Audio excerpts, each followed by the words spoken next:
भगवद गीता में भगवान श्री कृष्ण कहते हैं, मन का बेचैन होना उसका स्वभाव है। हमारे मन को लगता है कि अगर वह अलग अलग बातों के बारे में सोचता रहेगा तो हमें आने वाली हर मुश्किल और मुसीबत से बचा लेगा, पर ऐसा होता नहीं है। हम अपने जीवन का काफ़ी अधिक समय सोच विचार करके परेशान होने में निकाल देते हैं। भगवान श्री कृष्ण कहते हैं कि मन का ये स्वभाव बदलना मुश्किल जरूर है परंतु असंभव नहीं। अच्छा, अब आप एक बात बताएं, क्या आप कोई को कह सकते हैं कि वो कांव कांव की आवाज़ ना करे? या फिर क्या आप किसी मेढक को कह सकते हैं कि वह पानी देखते ही ऊंची छलांग ना मारे? हमारे मन का भी कुछ ऐसा ही है। जीवन में कुछ भी होता है, अच्छा या बुरा, हमारा मन उस पर कांव कांव करने लगता है। कांव कांव से मेरा मतलब है चिंता करना, व्याकुल होना। यह कोई बुरी बात होती भी नहीं है और मन परेशानी की ऊंची ऊंची लपटें लेने लगता है। कभी कभी तो मुझे ऐसा लगता है कि हम में से कई लोग सिर्फ परेशान होने के लिए जीते हैं। सारी परेशानी, पीड़ा, दुविधा अक्सर हमारी मन की बनाई हुई कहानियां होती हैं। भगवान श्री कृष्ण हमें हमारे मन को शांत और स्थिर करने के लिए 2 उपाय देते हैं। पहला, ध्यान लगाना या मेडिटेट करना। दूसरा, वैराग्य भाव सीखना। अब ध्यान या मेडिटेशन शब्द सुनते ही आप में से कई लोग कहेंगे कि आप आंख बंद कर सांसें अंदर बाहर नहीं ले सकते।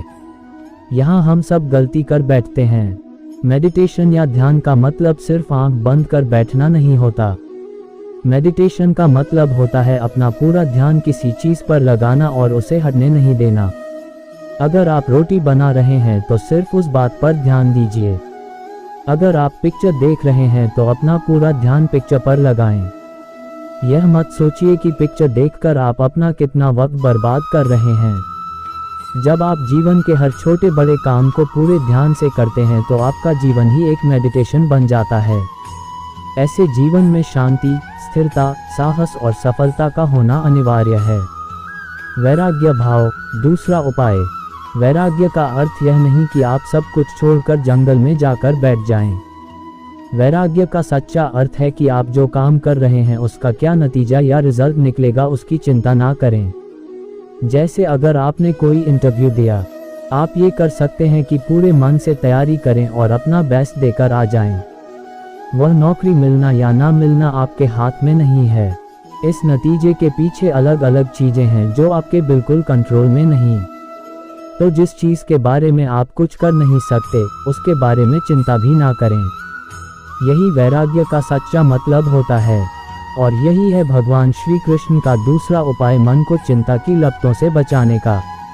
याद रखिए, आप पूरे के पूरे इंसान हैं, समझदारी, संयम और कुशलता से भरे इंसान। आपका मन जब भी कोई की तरह अलग अलग बातों पर आपको परेशान करने लगे तब अपने मन को भी प्यार से समझाए और शांत कर लीजिए।